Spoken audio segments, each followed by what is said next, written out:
Jadi selanjutnya kita akan membahas mengenai perhatikan tindakan ekonomi yang dilakukan sebagai berikut. Oke, yang pertama adalah mengirim barang melalui perusahaan ekspedisi yang murah dan tepat waktu. Yang kedua, membeli barang sesuai kebutuhan yang telah ditetapkan. Yang ketiga, membeli barang pada sumber pertama. Dan yang keempat adalah mengirim barang pada perusahaan ekspedisi yang memberikan rabat dan menjamin pengiriman tepat waktu. Kemudian, yang ditanyakan di sini adalah prinsip ekonomi yang dilakukan pada pernyataan tersebut bagi kegiatan ekonomi usaha distributor ada pada kegiatan yang ditunjukkan oleh nomor berapa. Nah, dari pernyataan atau dari pernyataan di atas itu yang diketahui itu untuk usaha distributor itu poin mana aja sih? Sebelum menjawab pertanyaan tersebut, mari kita belajar bersama-sama mengenai prinsip ekonomi. Jadi, prinsip ekonomi itu dibagi menjadi 3. Yang pertama, prinsip ekonomi dalam kegiatan produksi. Yang kedua, prinsip ekonomi dalam kegiatan distribusi. Dan yang terakhir adalah prinsip ekonomi dalam kegiatan konsumsi. Nah, yang pertama ini, prinsip ekonomi dalam kegiatan produksi. Jadi, prinsip ekonomi dalam kegiatan produksi ini adalah dasar dalam menghasilkan barang dan jasa sebanyak-banyaknya dengan biaya produksi dan pengorbanan yang tertentu. Jadi, penghasil barang sebanyak mungkin dengan pengorbanan yang telah ditentukan. Selain itu, prinsip ekonomi dalam kegiatan produksi ini berkaitan dengan cara memperoleh laba setinggi mungkin dengan biaya produksi yang telah dipatok. Jadi, memperoleh labanya itu setinggi mungkin dengan biaya yang telah ditentukan, tapi tetap kualitas yang terbaik. Atau memperoleh laba dalam jumlah yang sudah ditentukan dengan biaya produksi yang terjangkau. Jadi tetap mengutamakan tetap mengutamakan kualitas dari barang tersebut. Nah, berikut adalah contoh dari kegiatan produksi. Yang pertama adalah membuka tempat usaha yang dekat dengan bahan baku, tenaga kerja, atau daerah pemasaran yang strategis. Yang kedua, menggunakan tenaga kerja yang terampil. Terampil di sini adalah kompeten.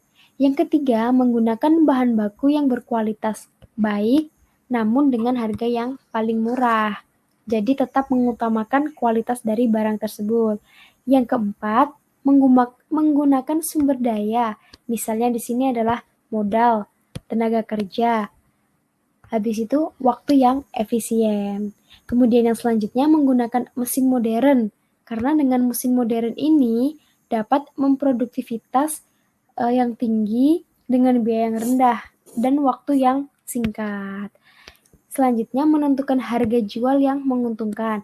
Jadi setelah memproduksi semua itu kita harus menjual dengan harga yang menguntungkan agar kita mendapatkan keuntungan yang maksimal. Dan yang terakhir, contoh yang terakhir adalah menentukan barang dan jasa yang akan dihasilkan. Selanjutnya, yang kedua adalah prinsip ekonomi dalam kegiatan distribusi. Jadi, prinsip ekonomi dalam kegiatan distribusi ini adalah menyalurkan barang dan jasa dari produsen ke konsumen. Penerapan prinsip ini bisa menyalurkan barang dari produsen kepada konsumen dengan tepat waktu, cepat, serta dengan biaya yang murah. Akan tetapi, dalam proses pengiriman ini tetap mendapatkan keuntungan yang maksimal. Kemudian ada beberapa contoh penerapan kegiatan distribusi ini. Yang pertama, meningkatkan kualitas pelayanan. Ini sangat penting karena pelayanan ini akan menarik konsumen untuk kembali lagi ke tempat kita. Kemudian menyalurkan barang yang tepat waktu. Maksud tepat waktu adalah konsumen itu perlu barangnya segera. Makanya penyaluran barang atau pengiriman barang kepada konsumen harus sesuai dengan tanggal atau harus tepat waktu. Yang ketiga, memakai sarana distribusi yang harga murah, akan tetapi tepat waktu juga. Kemudian yang keempat, membeli barang dari produsen secara langsung. Maksudnya di sini adalah tangan pertama ya. Jadi belum ada tangan lagi Maksudnya belum ada penyampai lagi dari produk tersebut. Kemudian yang kelima adalah menyediakan barang dan jasa yang populer bagi konsumen. Jadi maksudnya di sini adalah barang yang modern atau barang yang sesuai dengan perkembangan zaman. Selanjutnya yaitu membeli barang di produsen yang tepat. Jadi kalau kita tidak membeli barang pada produsen yang tepat, kita akan mendapatkan keuntungan yang minim, malah bisa mendapatkan kerugian. Kemudian yang terakhir adalah menentukan alokasi perusahaan yang berada di antara produsen dan konsumen. Selanjutnya, yang ketiga adalah prinsip ekonomi dalam kegiatan konsumsi. Jadi, ini merupakan upaya dalam memperoleh kepuasan sebesar-besarnya dari suatu barang atau jasa dengan pengorbanan dan penggunaan anggaran tertentu. Jadi, maksudnya di sini adalah membeli suatu barang atau jasa. Nah, berikut adalah penerapan dari kegiatan konsumsi. Yang pertama, membeli barang yang berkualitas. Yang kedua, membuat skala kebutuhan. Yang ketiga, membeli barang dengan harga terjangkau. Yang keempat, membuat daftar barang yang dibutuhkan. Jadi, sebagai konsumen, kita harus dapat membuat barang atau daftar barang yang dibutuhkan sekarang maupun barang yang dibutuhkan mendatang. Kemudian memilih barang sebelum membeli. Nah, tujuannya kenapa sih kita harus memilih barang sebelum membelinya atau sebelum deal?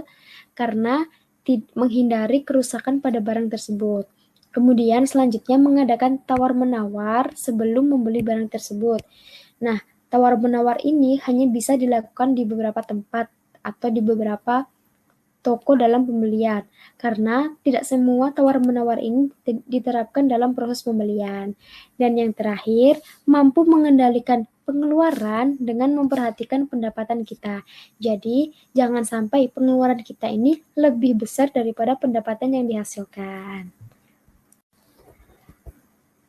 Oleh karena itu, dapat kita simpulkan atau jawaban yang paling benar untuk prinsip-prinsip ekonomi dalam kegiatan distributor, jawaban yang paling tepat pada poin 1, 3, dan 4. Nah, poin 1 ini berbunyi, pengiriman barang melalui perusahaan ekspedisi yang murah dan tepat waktu. Yang poin 3, membeli barang pada sumber pertama. Dan yang poin keempat, mengirim barang pada perusahaan ekspedisi yang memberikan rabat dan menjamin pengiriman tepat waktu. Nah, oleh karena itu, sebagai distributor harus pandai dalam memilih produsen dan memilih pengiriman yang tepat waktu untuk memperoleh keuntungan yang maksimal dengan tetap memperhatikan daya beli dari konsumen. Jadi seorang distributor itu harus benar-benar memilih produsen yang tepat, memilih pengiriman atau ekspedisi atau kerjasama yang tepat antar kota, provinsi, maupun negara untuk pengiriman yang cepat, tepat, sesuai dengan keinginan dari konsumen juga.